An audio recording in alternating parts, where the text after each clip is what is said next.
અમદાવાદના બાપુનગર વિસ્તારને બાનમાં લેનાર મુખ્ય આરોપી 3 મહિનાની જહેમત બાદ ઝડપાઈ ચૂક્યો છે। અમદાવાદ ક્રાઇમ બ્રાન્ચે આરોપી સર્વર ઉર્ફે કડપોને ઝડપ્યો હતો। બાપુનગર પોલીસને સુપ્રત કર્યો હતો અને બાપુનગર પોલીસે આરોપીને તેની औकात યાદ દેખાડી છે। જે ડોન બનવાનો સ્વપ્ન આરોપી જોઈ રહ્યો હતો તેને તેની औकात યાદ અપાવડાવી છે અને તેને ઉઠક બેઠક પણ કરવામાં આવી છે। ત્યારે શું સમગ્ર મામલો છે, વિગતે વાત કરી। શું તમારી કારમાં માઇલેજ અને પિકઅપની તકલીફ પડી રહી છે? તમે ફોરમેનનો સંપર્ક કરો છો તો ફોરમેન તમને કહી રહ્યો છે કે એન્જિન ખોલવું પડશે, તો તમે ચિંતા ના કરતા। આજે જ અમદાવાદના વેદાંત રેસિડેન્સી જે એસપી રિંગ રોડ વસ્ત્રાલ ખાતે પરફેક્ટ એન્જિન ડેટોક્સનો આજે જ સંપર્ક કરો। જી હા, અહીંયા ટ્રક, રિક્ષા, કાર સહિત મોટરસાઇકલની જે સર્વિસ છે તે કરી દેવામાં આવશે।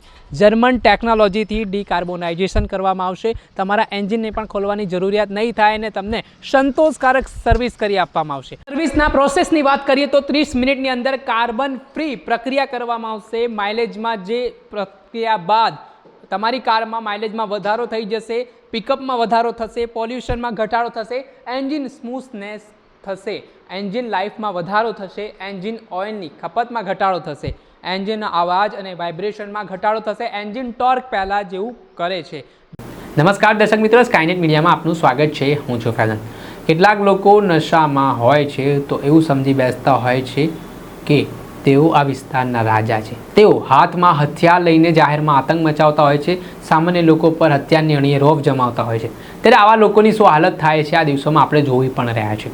આજથી થોડાક સમય પહેલાં અમદાવાદના બાપુનગર વિસ્તારમાં એક અસામાજિક તત્વોની ટોળકીએ જાહેરમાં તલવાર સાથે આતંક મચાવ્યો હતો। એટલું જ નહીં, પીસીઆર વાહન જ્યારે આ પરિસ્થિતિને કાબૂમાં લેવા માટે પહોંચી ત્યારે પીસીઆર વાહનના કર્મચારીને આરોપીની હિંમત એટલી હતી કે તેમણે આવું કહી દીધું કે સાહેબ યહાં સે ચલે જાઓ વરના બહોત માरूंगा। આ પ્રકારનો વિડીયો સોશિયલ મીડિયા ઉપર વાયરલ થયો। સમગ્ર ગુજરાતભરે આ વિડીયો જોયો। આ ઘટનામાં પોલીસની કામગીરી સામે સવાલ ઉઠ્યા અને આ મામલાના સંદર્ભમાં પોલીસે પછી આરોપીઓની શાન ઠેકાણા લેવા માટે પ્રયાસો હાથ ધર્યા।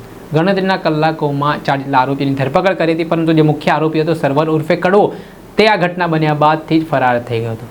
3 મહિનાની જહેમત બાદ અમદાવાદ ક્રાઇમ બ્રાન્ચે કડી ખાતેથી આરોપીને દબોચી પાડ્યો હતો। ત્યારબાદ બાપુનગર પોલીસને આરોપીને સુપ્રત કર્યો હતો। ત્યારે બાપુનગર પોલીસે જે ઘટના સ્થળ ઉપર અસામાજિક તત્વોએ છરી વડે પોલીસને ધમકી આપી હતી તે ઘટના સ્થળ ઉપર લઈ જઈ ઘટનાનું રિકન્સ્ટ્રક્શન કર્યું હતું, પંચનામું કર્યું હતું અને આરોપીનું નિવેદન પણ નોંધ્યું હતું। આ ઘટનાના કારણે પોલીસ બેડામાં પણ ઘેરા પ્રત્યાઘાત પડ્યા હતા। આ મામલાના સંદર્ભમાં આરોપી હવે જે હાથમાં છરી સાથે ધમકી આપી રહ્યો હતો તે કાન પકડીને માફી માંગતો પણ જોવા મળી રહ્યો છે। એટલે આના પરથી વાત સિદ્ધ થાય છે કે જો તમારામાં ડોન બનવાના અભરકા હોય તો કાઢી નાખજો, ના તો તમારી પણ હાલત આવી થઈ શકે છે।